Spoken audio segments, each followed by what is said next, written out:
Jina la hadithi: barua ya mwisho. Kulikuwa na msichana mmoja aitwaye Neema, mwenye ndoto nyingi na moyo wa dhahabu. Alikuwa mwanafunzi wa chuo kikuu jijini Dodoma, na huko ndipo alipokutana na Brian, kijana mwepesi wa tabasamu, mcheshi na mwenye roho ya upendo wa kweli. Penzi lao lilianza taratibu.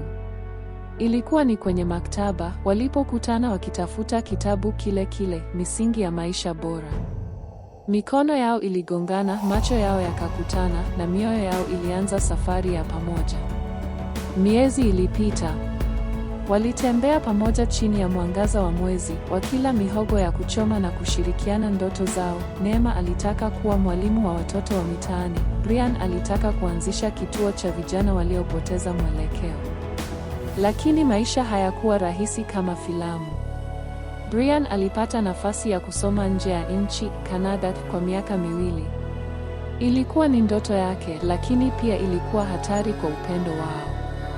Usiku wa kuondoka, walikaa pamoja juu ya jiwe walilopenda kukaa kila Jumamosi.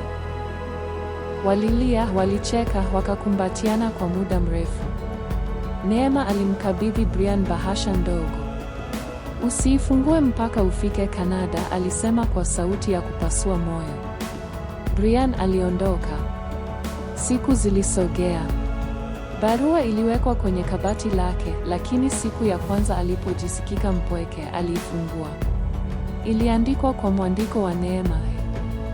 "Mpenzi Brian, kama unasoma hii barua, basi ujue bado ninakupenda.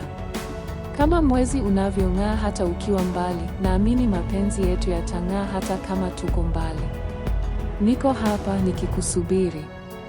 Fanikisha ndoto zako, lakini usisahau kuwa mimi ni sehemu ya hiyo ndoto. Nitakusubiri milele. Neema." Brian alitokwa na machozi. Hiyo barua ilimpa nguvu. Kila alipopoteza mwelekeo, aliangalia na kukumbuka sababu yake ya kupigana. Miaka 2 baadaye, Brian alirudi Tanzania. Alimkuta Neema anafundisha watoto wa mtaani kama alivyoahidi. Alimfuata bila kusema neno, akampatia bahasha. Ndani ya bahasha kulikuwa na pete na barua ndogo tu. "Na sasa ni zamu yangu kukuambia.